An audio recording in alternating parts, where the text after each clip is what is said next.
अच्छा लाइन गाई है डिम्पल, क्या दिमाग है भाई, खतरनाक लगता है। लेकिन एक बार लाइन और है कि परखंड हो या जिला हई मुखिए जी से हिला। क्या ये है भाई, किससे हिला? कि सगरो चलल बा चलान बबुआन राजा के।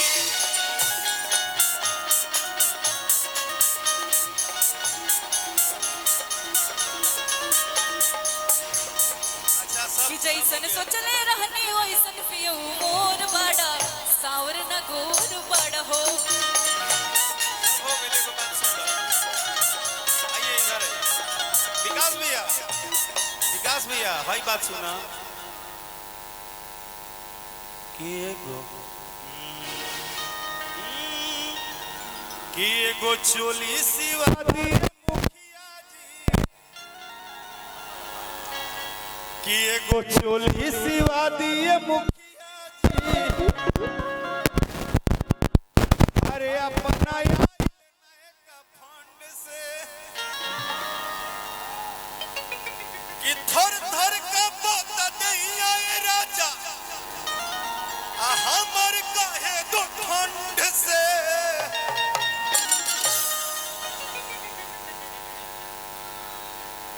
कहाँ बनी ये बॉस, ये गलत बात है। इधर आइए, आप ना माल छोड़ते नहीं है, माल कोड़ते हैं।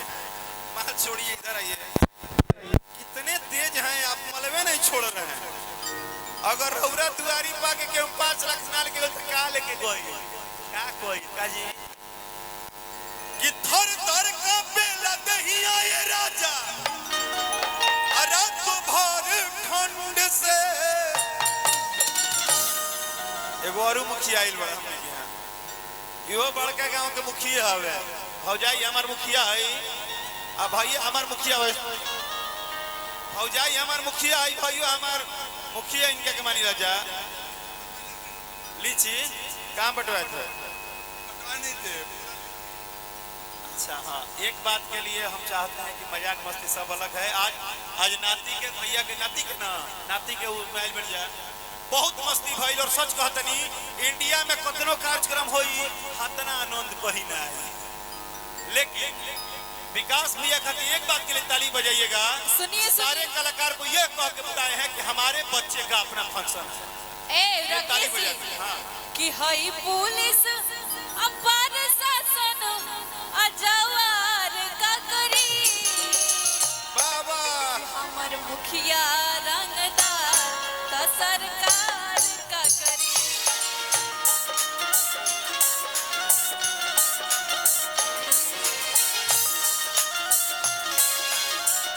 बात बुलाइएगा।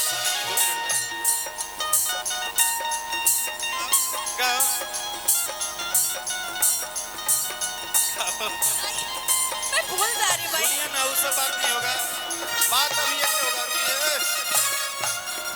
अभी बात के हुई कि थर थर का बेला दैया ये राजा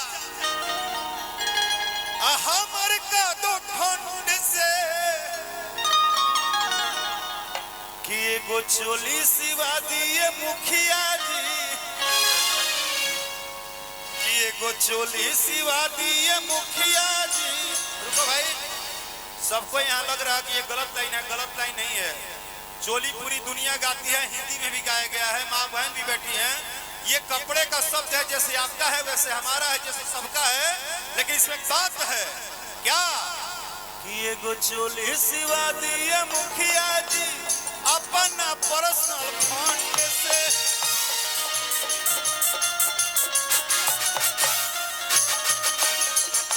सिवा दी मुखिया जी अरे पर्सनल अपना फंड से।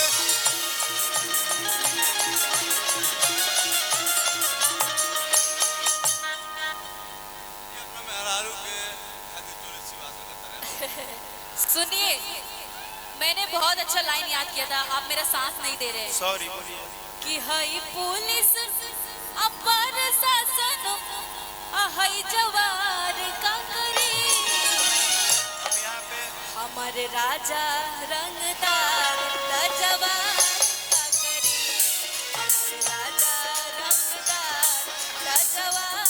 का करी आई पुलिस प्रशासन जवार का करी आई पुलिस प्रशासन जवार का करी।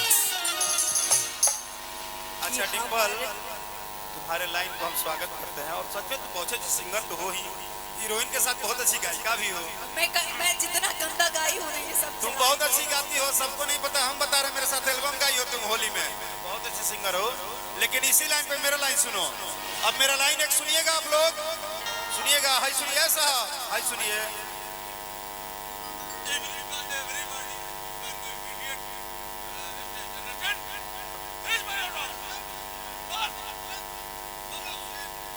जियो मेरे भाई जियो। अब मेरा लाइन सुनिए।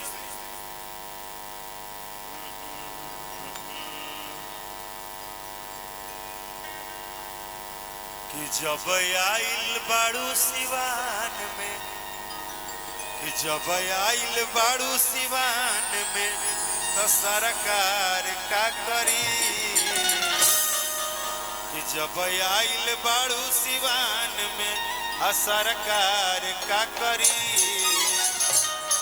कि डिम्पल मुखिया जी घर बाड़ू थानेदार का करी। डिम्पल मुखिया जी घर बाड़ू थानेदार का करी।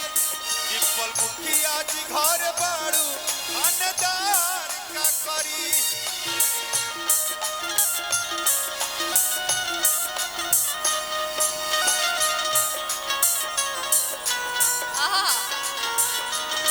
आपके प्यार में संवरने लगे आपसे हमको मोहब्बत हुई इस कदर आपसे हमको मोहब्बत हुई आपके प्यार में।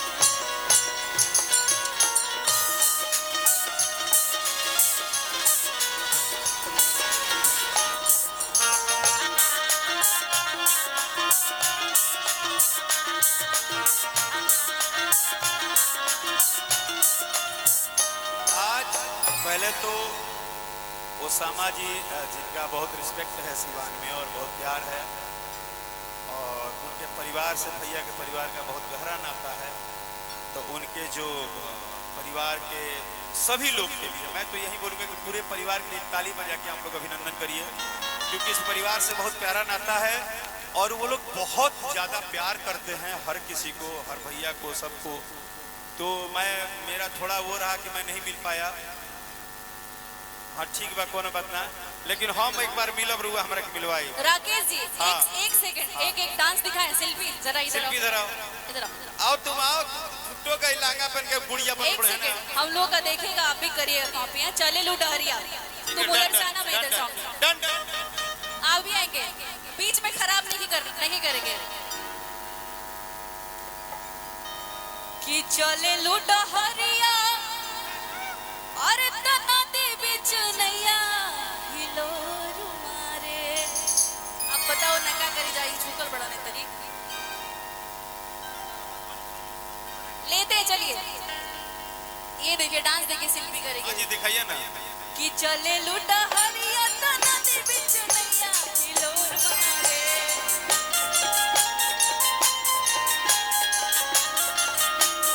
चले लुटा हरिया तना दे बिच नैया हिलोर मारे, हिलोर मारे, हिलोर मारे करी हैया रे।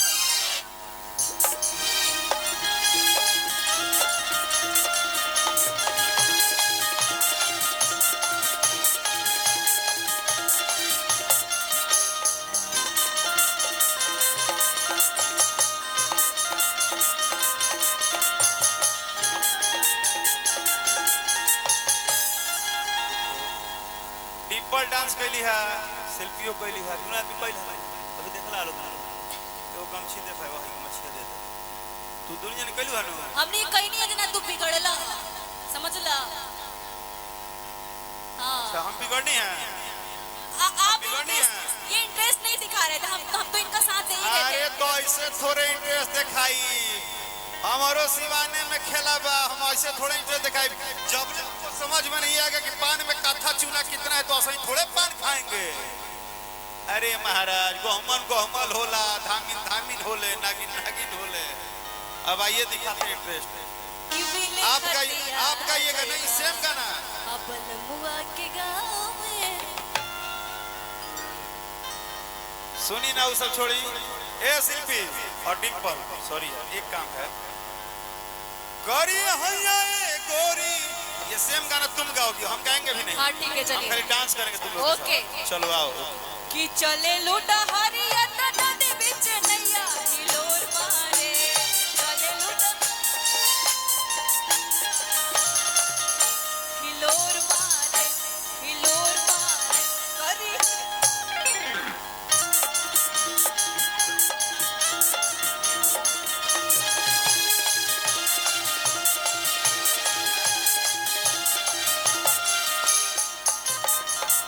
ये कोई डांस नहीं था, डांस दिखाई दे तो हम लोग कर रहे थे।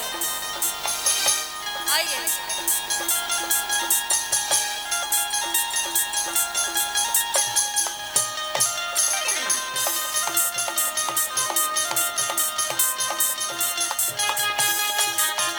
हेलो,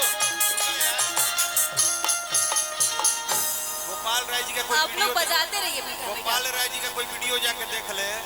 अगर करिहैया गोरी में हीरो हीरोइन का कमर नहीं पकड़ा होगा तो हम अब ये बात भुला जाएंगे। हीरो जब ले हीरोइन के कमर ना पकड़ी, डांस कैसे हो गई भाई?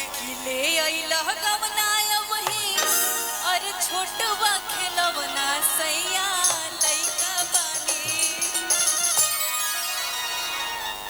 लड़का बहुत से आंखों में कि ले आइला गवनाया वही और छोटवा खेलवना सैया। काहे माइक पकड़ दे रहे उसको? भी गाओ, यही बात उधर से कहो। लोग एक तुम गाओ, सुनो हमने काजल रखवानी को भी गाना गवाया, तुम भी गाओ। शिल्पी रखवानी भी गानी चाहिए। कि मुस्की पे राजा के लोभा गईनी, कि जैसन सोच ले रही हम वैसन सखी रे बरपा गईनी। इसलिए तुमको बहुत सब लोग प्यार करते हैं। तुम्हें बात तो है बहुत, है ना? तुम्हें बात है कि मुस्की पे राजा के लोभा गईनी, मुस्की पे राजा के लोभा गईनी, जैसन सोच ले रही हम वैसन सखी रे बरपा गईनी, जैसन सोच ले रही हम वैसन सखी रे बरपा गईनी।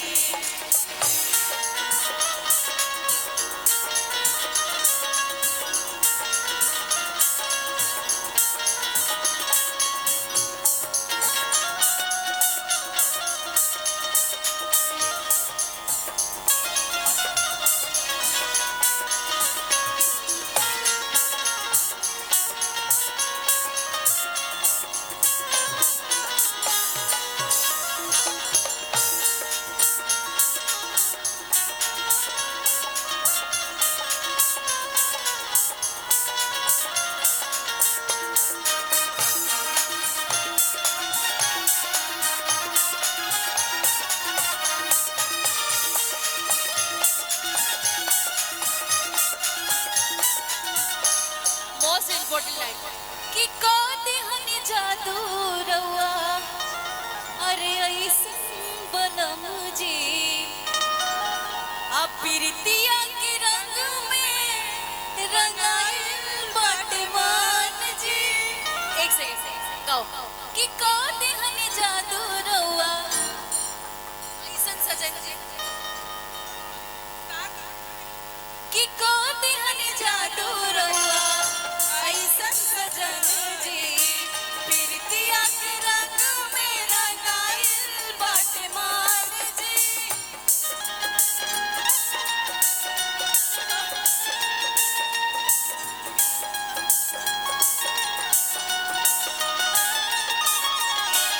अच्छा ठीक बा, हो गए। ये क्या है, सबकी अपनी